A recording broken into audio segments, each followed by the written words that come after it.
and about 1,400 individual participants. And we support strategic human rights grant making through activities such as semi-annual conferences, one-day workshops that delve into funding human rights in a particular area, ongoing webinar series, and this research initiative. So as Nina mentioned, the Advancing Human Rights Knowledge Tools for Funders initiative is a multi-year project to create interactive data and research tools that help both human rights funders and advocates increase their effectiveness. And a key aspect of this initiative is partnership. We began this project in partnership with Foundation Center in early 2010 and have since brought on additional partners, Ariadne, the European Funders for Social Change and Human Rights, and the International Network of Women's Funds. The reason we started this initiative, it goes back much further than 5 years, but a number of our members were saying how difficult it was to be strategic without understanding the who, what, and where of human rights grant making. And so we ultimately decided to start this mapping of the field in order to promote more strategic decision making, coordination, collaboration, and transparency, and to increase knowledge about human rights funding. So over the past 5 years, we've created 3 different tools, and Foundation Maps Human Rights, which we'll focus on today, is one of these 3 tools. The others are our Advancing Human Rights website, which is a public resource that's accessible to academics, researchers, human rights advocates, funders, that shares annually data on the state of human rights funding. And I'll give you a preview of that tool later in the conversation.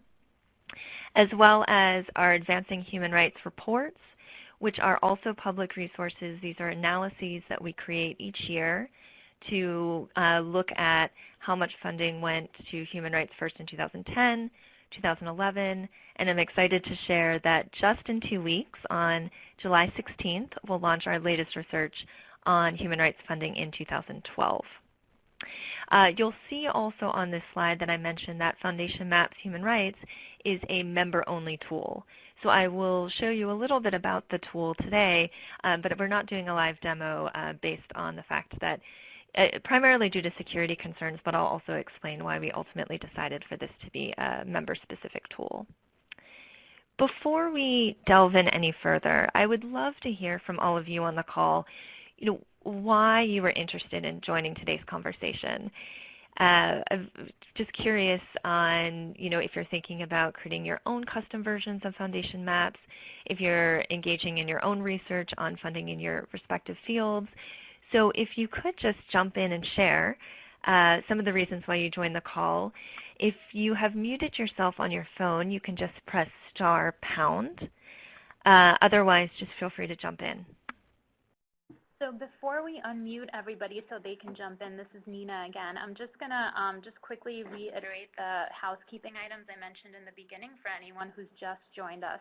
So if you'd like to participate in this part of the call and later at the end of the presentation during the Q&A, we will be opening up the floor so that anyone can jump in with a question or comment. So just make sure to call the number that's listed in the notes section. And also please remember to mute your computer so that you don't hear feedback. And then as Kristen mentioned, to mute and unmute yourself, just press *#. So with that, we'll unmute everyone on the line so that they can answer Kristen's question about why you've joined this call and why you're interested. Your microphone has been turned on.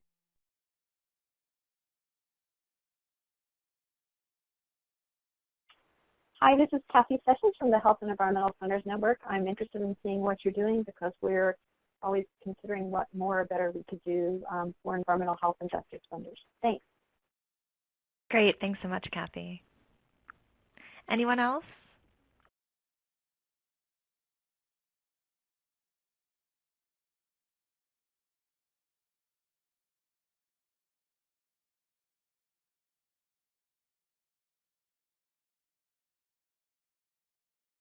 Any other reasons why others have joined the call? Hi, this is John Gershman from NYU. and I'm interested in using social network analysis amongst looking at philanthropy and social movements. Great. Thanks so much, John.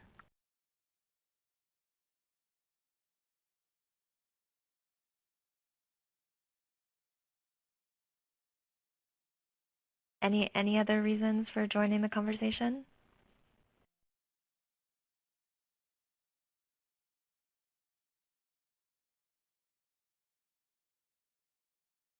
Okay, I'll go ahead and move forward, and then I'd love to hear more in the discussion section. I'd love for this to be more of a conversation than just a presentation. But I will start with sharing with you generally how funders are using Foundation Maps Human Rights. And we first launched Foundation Maps Human Rights, an earlier version, a few years ago. And so we have had some time to be able to track how donors are using it. So some of the 4 key reasons are to better understand funding by issue, population, and geography, to have a tool through which to identify potential grantees and potential funding partners, to have data to help inform their strategic planning, and to see where they fit within the field of human rights philanthropy and where their institution fits. So I'm going to delve into a little bit later some very specific examples of how funders have been using the tool, as well as show you kind of generally the layout of the tool and how you can get to different pieces of information. But I'd also like to spend a little bit of time on the process, particularly for those of you on the call who are interested in creating a similar tool or engaging in your own mapping analyses if you haven't already started them. So when we started this initiative in 2010, we realized that one of the first things that we would need to do is to craft a definition of human rights grant making. So we formed an advisory committee comprised of 10 human rights funders who then went through a process of coming up with this definition. And as you can imagine, it was a multi-month, time-intensive process. But the definition that we ultimately came up with includes 3 core tenets. Human rights grant making is grant making in pursuit of structural change, often on behalf of marginalized populations, and to advance rights enshrined in the Universal Declaration of Human Rights and subsequent human rights treaties. So then the Foundation Center took that definition and matched it to their grants classification system or to their taxonomy. And through that process, we created additional codes to capture some of the nuances of human rights funding that weren't previously captured in the taxonomy. So for example, we created a code for environmental and resource rights. We created another code for freedom from violence. We created a population code for sex workers. And then we also, for the Foundation Maps Human Rights tool, we created another custom human rights taxonomy so that when users use the tool, they can search by specific human rights issue areas that resonate with them and their grant making more closely. Another key focus of ours in the first several years was data collection. So when we started this project, Foundation Center had data on about 20 of our members. Just to give you a sense of how the project has progressed, this past year we now have data from 220 of our members, Ariadne's members, and the International Network of Women's Funds members. So it's really been through partnership that we've been able to significantly expand the data set for this analysis and the data set for what is included in Foundation Maps Human Rights. One key aspect of this has been collecting information on non-U.S. based funders. And as we are a global network, and as this research is globally focused, we were able to, in 2010, we just had 49 non-U.S. based funders submitting data, and in just 2 years, we've doubled that to 101 non-U.S. based foundations submitting data. And if anyone is interested, I can get into the specifics of exactly how we were able to do this. But for now, generally, partnership with non-U.S. based funder networks has been really critical. So now let's delve straight into the tool. So what you see on your screen is the main page of Foundation Maps Human Rights. And this second page is an example of a specific search that one of our members has done to give you an illustration of how funders are using the tool. So this search was to explore the funding landscape at the intersection of climate change and human rights with the interest of identifying potential funding partners and grantees. So you'll see on your screen, and I apologize that it's a little bit small, but you'll see on the lower right-hand side of this box the filter by keyword function. And so one way to get at this information is to type in climate change, and that would bring up any grant that has climate change anywhere in the description. And because all of the grants included on this map are for human rights, that essentially will give you those grants at the intersection. Another broader way to search for this information on the tool is we have an environmental and resource rights category, and you could actually just select that category under the subject area section, and then that would also give you a sense of all of the environmental and resource rights grants, which is a bit broader than climate change, but that's another way to get at some of this information. This second example shows a way one of our members has used the map, which is to really understand who is funding ending violence against women in Europe, what are the opportunities for collaboration, and then using this as a starting point to leverage additional funds for this issue area. So you can see that we have freedom from violence as a category in the subject taxonomy. And so you can just select that, and it will populate the map with all of the grants we have related to freedom from violence. Then under more filters, on the top right, you can actually select women as a population group.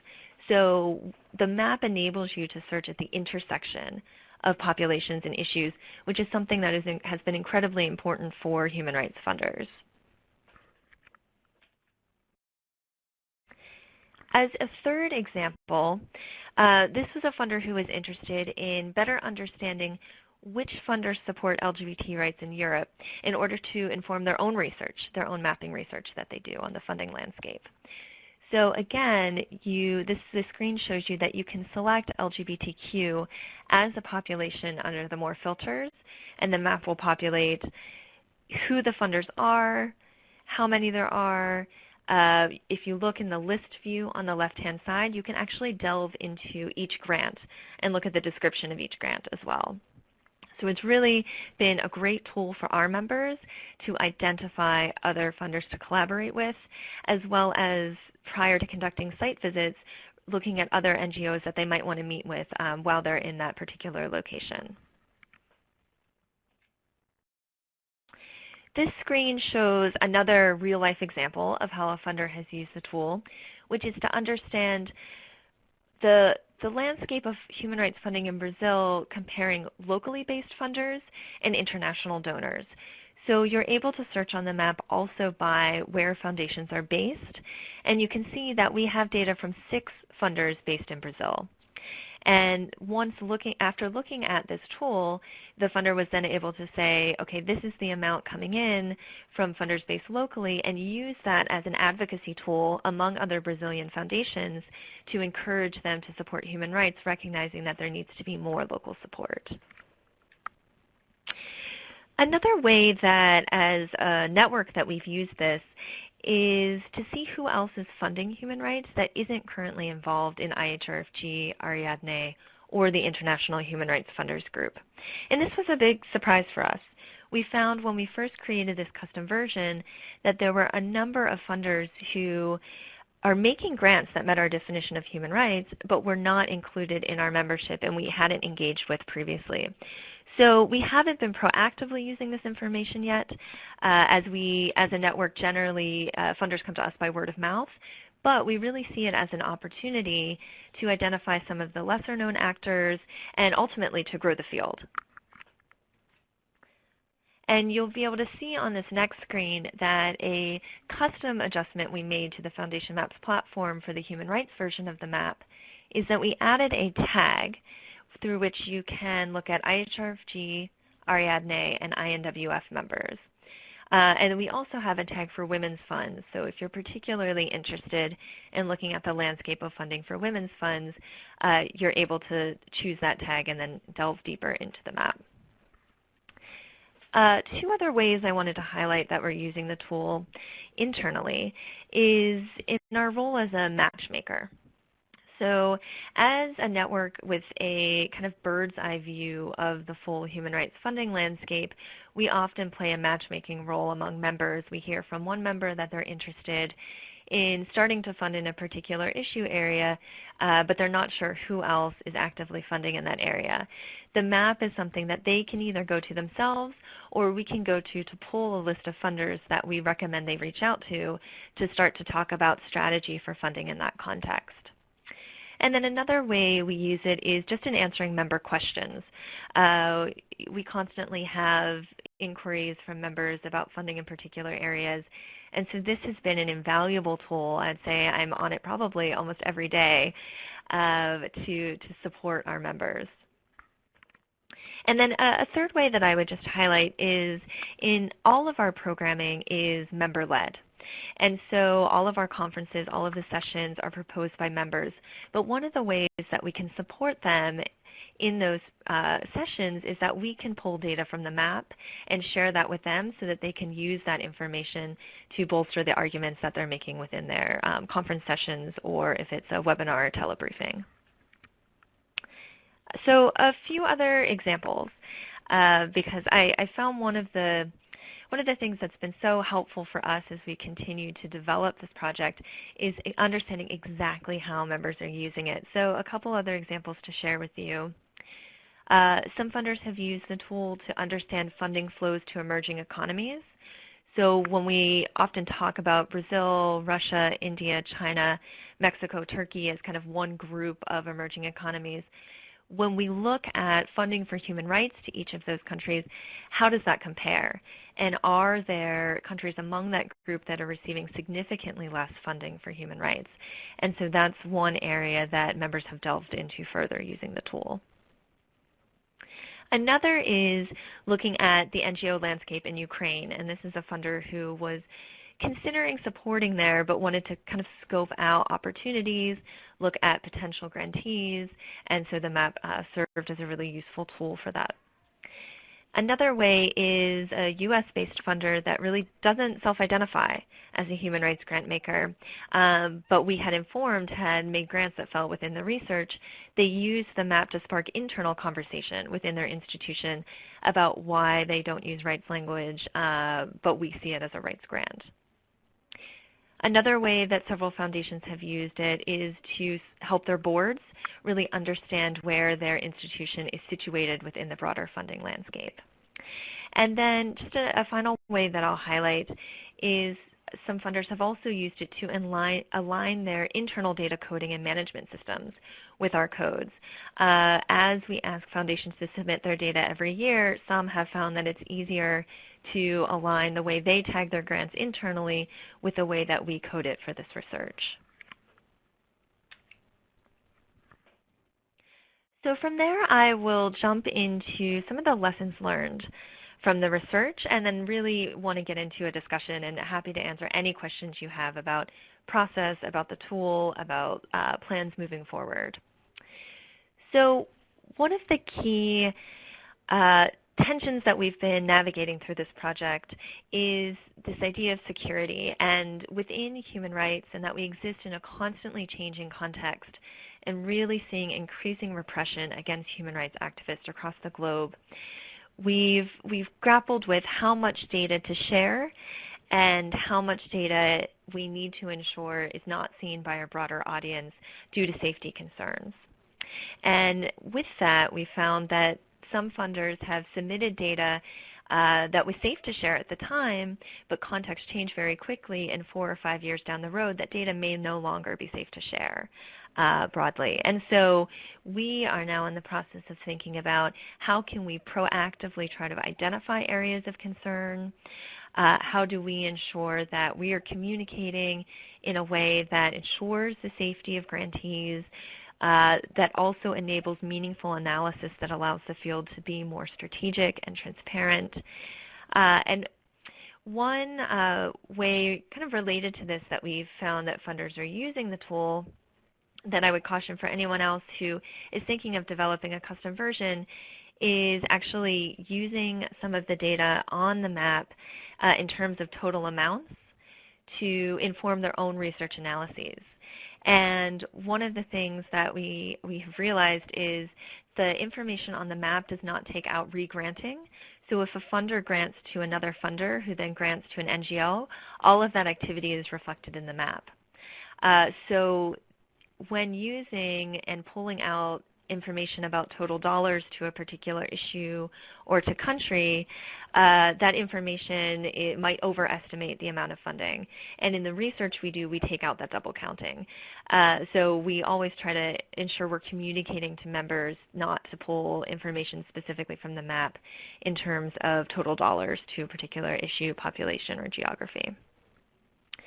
A second area where we've learned a lot is in the global focus of this project in our partnership with non-US-based funder networks.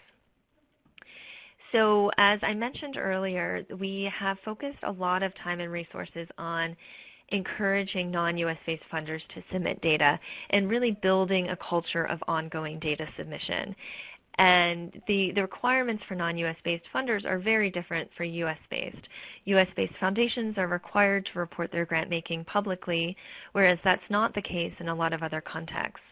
And so we've learned a lot about different requirements, about how much information you need to legally report, how much you don't need to report, and then also language that human rights doesn't necessarily resonate in a lot of other contexts, but the grants that funder's making meet our definition.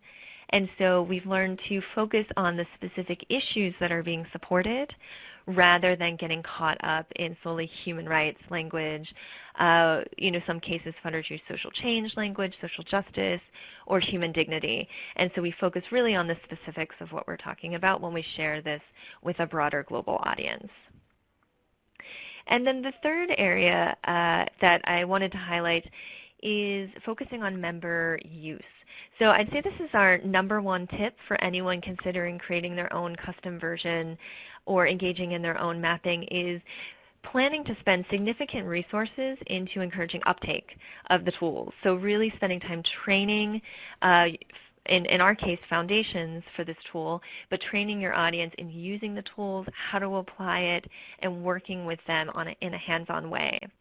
So for example, we have had 20 meetings with different foundations where we've met with their program teams, explored how to use the tool, how to apply it to real-life challenges that they're grappling with, and then continued follow-up after those workshops. And moving forward with the project, we plan to do these types of workshops at least 5 every year, if not significantly more. We also conducted a European launch of the research in this tool. So we went to 8 different cities across Europe and conducted these types of hands-on workshops where we asked funders to bring their own laptops. And then they, in small groups, worked on their laptops doing different searches with the tool. And a number of us were there as resource people to support them in really getting to use it. We found that the more talking about it really doesn't make much of a difference. It's when your intended users are really playing around with the tool, applying it to their real-life context, that they're more likely to start using the tool moving forward. And for us, applying the research and utilizing these tools to be more strategic is the overarching goal of this initiative.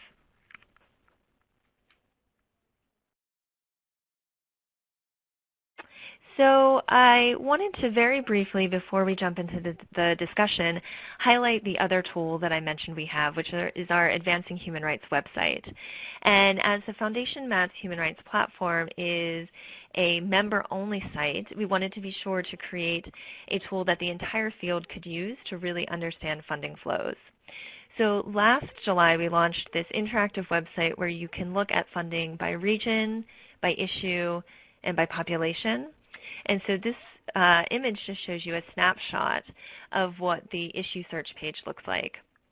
But if you're interested in funding for expression and information rights, for example, you can delve in clicking on this icon and see who the top 25 funders are for that area, who the top populations are that are being supported, how much funding is going to expression and information rights, and examples of sample grants, as well as some funder case studies about funding strategies in that area and wins within the field. And this site will also be updated with the latest data on July 16th on the launch. So we're excited to share that with you very soon. And finally, just to highlight two resources. One is the Advancing Human Rights website that I just mentioned, and the other is the General Foundation Maps platform, where you can learn more about the tool the Foundation Center created, as well as these different custom versions. And I feel like I've been talking for quite some time, and I would love to hear your questions and your feedback. So I'm going to stop there and look forward to the discussion. Thank you. Thanks, Kristen. So as we unmute the folks on the phone so they can join in and ask questions, we did get a comment in the Q&A box while you were talking. So this is an answer to your question in the very beginning about why folks have joined the webinar. We heard from Rachel at Peace and Security Funders Group, and she says, I've joined because we're doing a similar mapping and we're interested in learning how you're telling others about your mapping to gain insight on how we can do the same.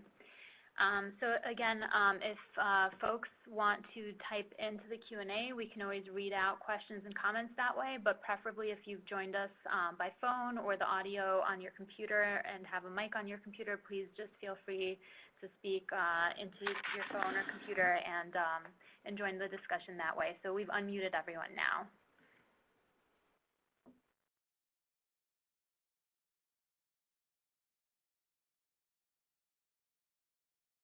Great. Does anyone have any questions or pieces of feedback?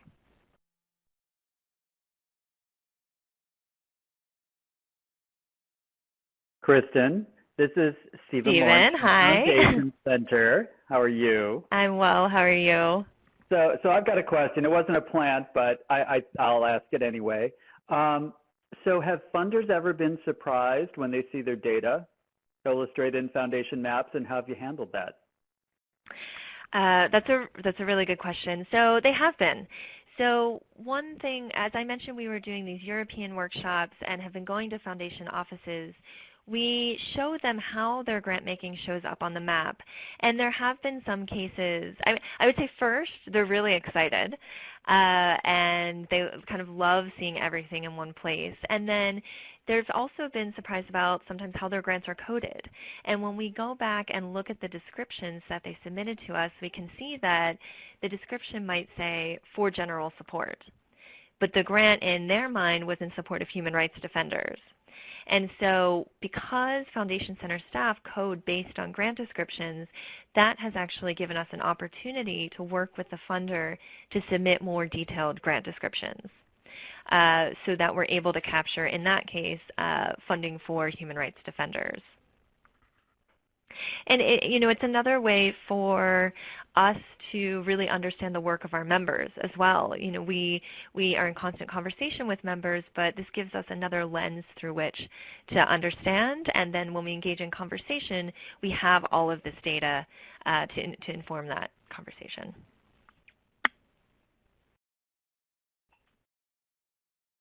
Any other questions about the tool or the project overall?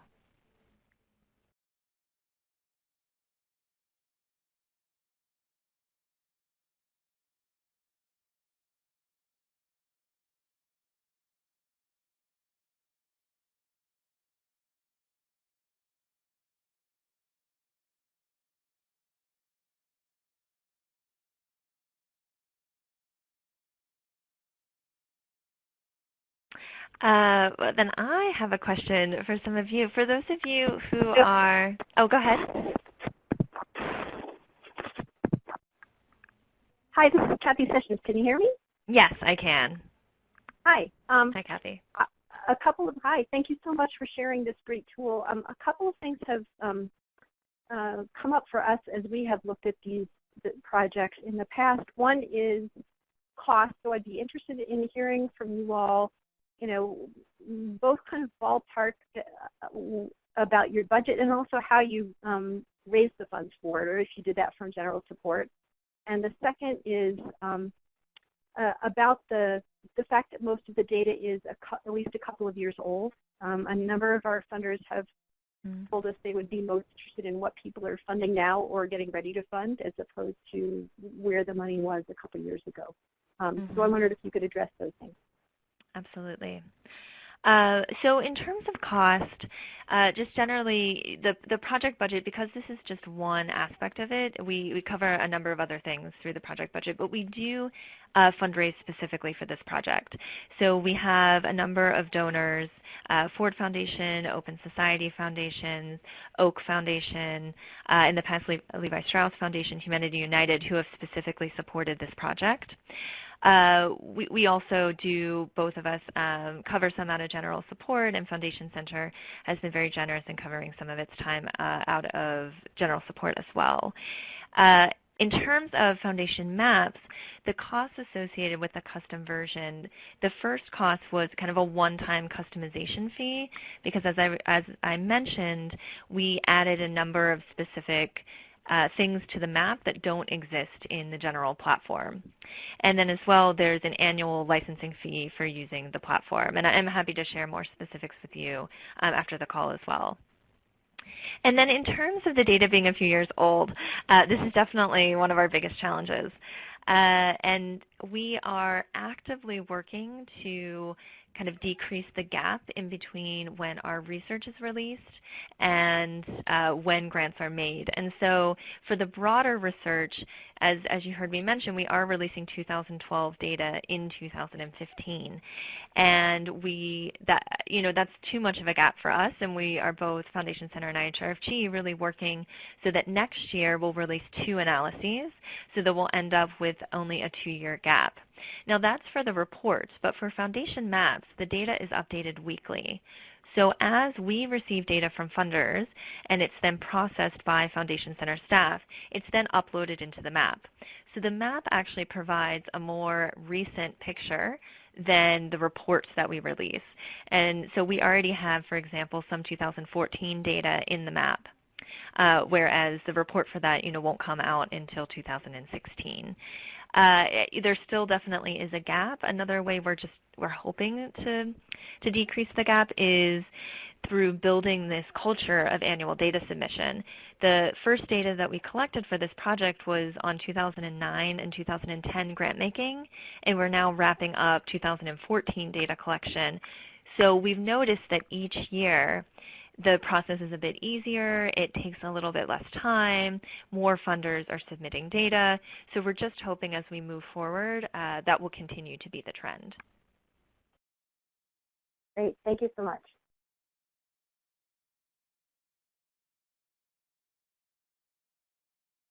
Any other questions or comments or any ideas how you might use this research in support of your work?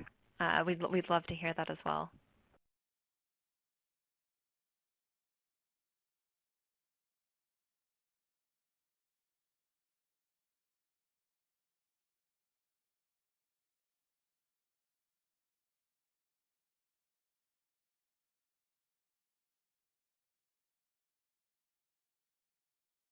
So we'll just give everyone a few more minutes to type in any questions you might have or to say them into the phones. And if we don't have any more questions, I think we can wrap up.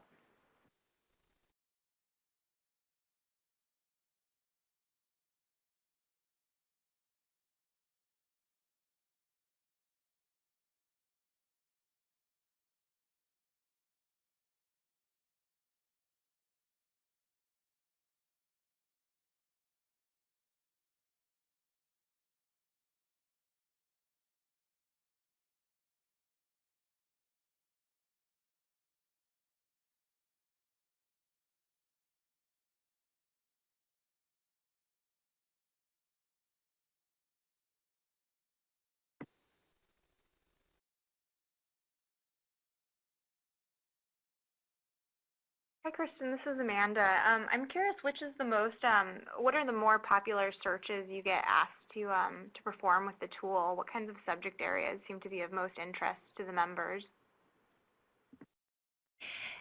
That is a great question. Well, on one hand, we're working on, and I know Foundation Center team is working on a way to actually gauge that by seeing map use. But from our more anecdotal, what funders ask us, definitely funding in a particular country. So if a funder is new to supporting human rights in a country or is considering adding that country to their strategy, but they're not quite sure what the funding landscape looks like, if it would make sense for them, that's a very common search. I would say another is by population. I think it also depends on how funders structure their grant making. Many of our members structure their grant making portfolios by issue. Some also do it by region. So really those kind of region, population, and issue searches. And then the one thing we did add to the map that I actually didn't mention is this ability to search at the intersection of issue areas. So the tool, the main Foundation Maps platform, you can search at the intersection of an issue and a population, but you weren't able to search at the intersection of two issues or two issues and a population. And for human rights funding, it's so critical to be able to look at work happening at these intersections. So we added that searchability onto this version of the tool, and I think that is used frequently as well. And then in terms of what's next for the project, one thing we haven't been tracking yet that there has been interest expressed in is funding by strategy supported. So how much funding is going to support litigation as a strategy, or documentation work, or advocacy. And so we're going to start tracking funding by that as well. And then a different piece is actually looking at bilateral and multilateral funding for human rights.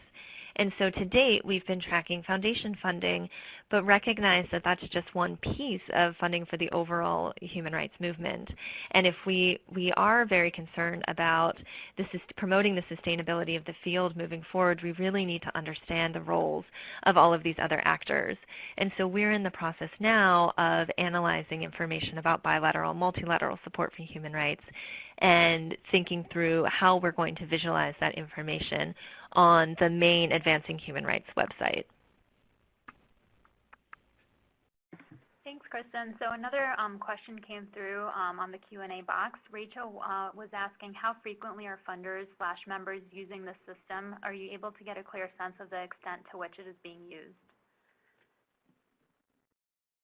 Thanks, Rachel. That's a good question. So we are, we're able to generally have a sense of, how often people are logging in, but we don't have really a sense of exactly what they're using the tool for yet. But Foundation Center is working on being able to track that information, so we're really looking forward to that because I think that will shed a lot of light. I would say, some of our members are using it a lot, and for some of our members, we still really need to spend time on sharing the tool. And this goes back to what I said is one of our number one learnings with the project is we've consistently included in our newsletters, in email blasts, in all of our communications, and then we'll sometimes meet with funders and they aren't really aware that it exists or what they can do with it. And it's really only in those in-person conversations where you're working together with the tool that there seems to be uptake. And there seems to be a continual use. And we found that once funders use it themselves and see what they can do with it, then they start to use it frequently in their work. So we're just thinking through different strategies. Potentially, do we have an ambassador at a number of different foundations that is the key point person for reminding their team to use this tool when they're having strategic planning conversations? We have an advisory committee for the project, and they're very helpful in sharing with their peers the way that they can use these tools. And that's just another point. What's been really effective is peers sharing with peers how they're using it, as opposed from it always coming from us. So every time we've done one of these larger workshops, as I referenced the European launch, we've had a local funder share with all of the participants how they use the tools in a very concrete way. That's great. Another question came in from Bryce this time. How refined are your geographic areas, down to zip code, down to census tract, down to county? Another great question. Stephen, I might kick this one over to you because we use the Foundation Center geographic taxonomy, and Stephen, you are much, you're very well versed in this. So if you don't mind, I'll ask you to jump in. Sure, no, I'm happy to. And you can absolutely search down to the county level. You can also search by zip code if you're interested in doing that, but certainly that's more for the U.S.-based data. And in terms of looking international, grants going outside of the U.S. to organizations outside of the U.S., you can certainly search for specific cities, country level down to specific cities. There's not that same, you won't be able to cut down, narrow down to data more nuanced than that, however. That said, you can certainly zoom in on the map, and one of the nice features about this map is that when you're looking at grantees working in a specific area of activity, you can actually see physically in a region how they're juxtaposed to one another, how close they are, which is actually kind of an interesting feature depending on what you're looking at. And I would just say, Nina, chime in if I've mischaracterized any of that. No, that sounds great. Another piece I would add to that goes back to the security question, and I didn't mention this, but one of the primary ways that we have been focused on security is for any grant that a funder feels is sensitive to only send us the most basic information. So it could be a grant to anonymous in a particular country for human rights. It could be that redacted. And in that case, on the map, we might only have the country level geographic information for those particular grants. In some cases, it's all right to share the city, but nothing more, but no grantee address. And in a number of cases, funders don't share grants with us because they're too sensitive. And that's definitely something that if it's that sensitive, we would prefer it not be shared.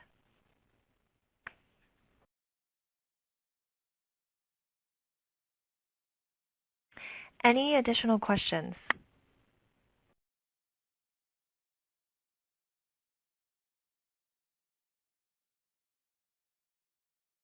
So if anyone thinks of any additional questions after the end of the webinar, feel free to email us at maps@foundationcenter.org with questions.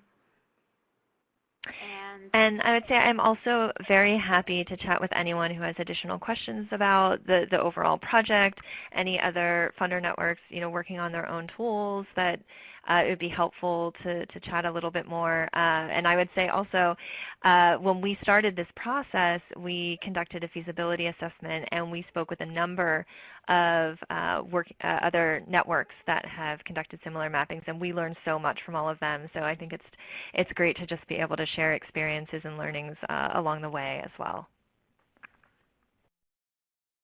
Great. Well, I just want to extend a very warm thank you, Kristen, for doing such a terrific job and for being our guest speaker today. Thank you so much for your presentation. And thank you, everyone, for joining us on today's webinar. And look out for the next first Wednesday of the month Foundation Maps webinar. We look forward to having you join us again. Thanks so much. Enjoy your days. Thanks, Thank everyone. Thanks for your great questions.